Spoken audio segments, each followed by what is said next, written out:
After 6 epic episodes, another masterpiece of Blue Lock drops, and yet again, in an attempt to rate each episode as harshly as possible as a footballer's perspective, I still find myself calling it a masterpiece already. It's just too fucking hard to find anything negative about this anime.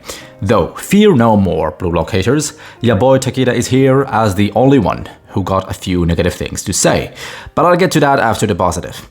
Anyway, we begin the episode in a tone full of despair as this motherfucker just betrayed his own team for a place at the top, as he realistically wouldn't get it otherwise. The plot here is already getting to a pretty heated level, as we began to explore a few characters already aside from the protagonist. It is 12 against 10 at the end of the match, and so there really is no fucking chance of getting that W. Special shout out, by the way, to the goalie who, despite having no qualities, egotistically speaking as a Blue Lock striker, really saved the team and gave them a boost to get an equalizer. Very underrated. And so we delve into this pussy's backstory even more and his past injury. Another showcase of the author's knowledge on the game, a sad football injury related story that is quite common in young talents in the cruel football world ending careers. The ACL tear injury story was just on point and very relatable. The feeling of not being able to play the same way anymore due to fear even after healing is just painfully relatable. I myself only had a bad ankle injury a long time ago where I had to go a year without shooting with my left foot, as a lefty, which is quite ridiculous. Hell, even now I get that fear sometimes, and it still was very painful. I can only imagine what this motherfucker is going through to actually come to the fatal realization that he may never achieve his dream because of a possible injury. Living in that constant fear and visualizing those shackles around his knees just... Again, what an anime, man, what an anime. My man entered Blue Lock just to give up on his dream. 5 minutes and he can finally give up for good. That liberation that some of us may, will or want to have. That sweet liberation that we think about on our darkest times. As deep down we know we don't want to give up as we battle with ourselves. Looking at Isagi giving it his all against all odds makes it hard to finally let go of it all. Dude literally wants him to stop, and finally realizing the fear wasn't to not achieve one's dream. It wasn't even about the injury. Nah, actually, the fear was to not be able to feel the joy of playing, being in that journey towards that dream, creating a paradox. Being in fear of losing that joy by not doing it is a sad, endless loop. And so he breaks it as he destroys the shackles around his knees.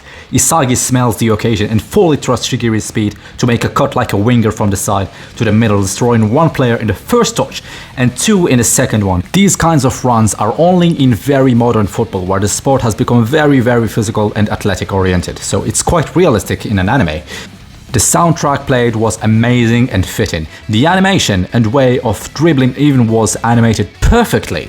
Every single drop of data coming out of this scene was pure footballistic and anime gold. The way he used his touches and kicked in high gear, the joy of leaving the defenders behind, even to the way he shoved the defender aside with his arm, to the way he finally scored that bitch, the rush, the feeling, this is modern fucking football. That's how Godspeed Shigiri does it. Fuck yeah, god, this anime is a masterpiece, oh my god. Anyway, sorry I got carried away, but that was just...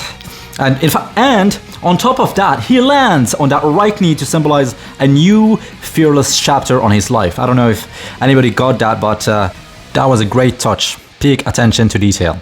So we get a new Shigiri. They still only made a draw, which makes it even more realistic. Gotta love it. So they still managed to have a little hope.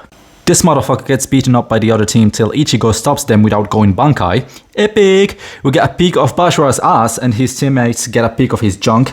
There's always a Bashira or two on the team that shower naked. It is what it is. We get a peek of new characters from the best teams in the group, and that's about it. So about the negative parts...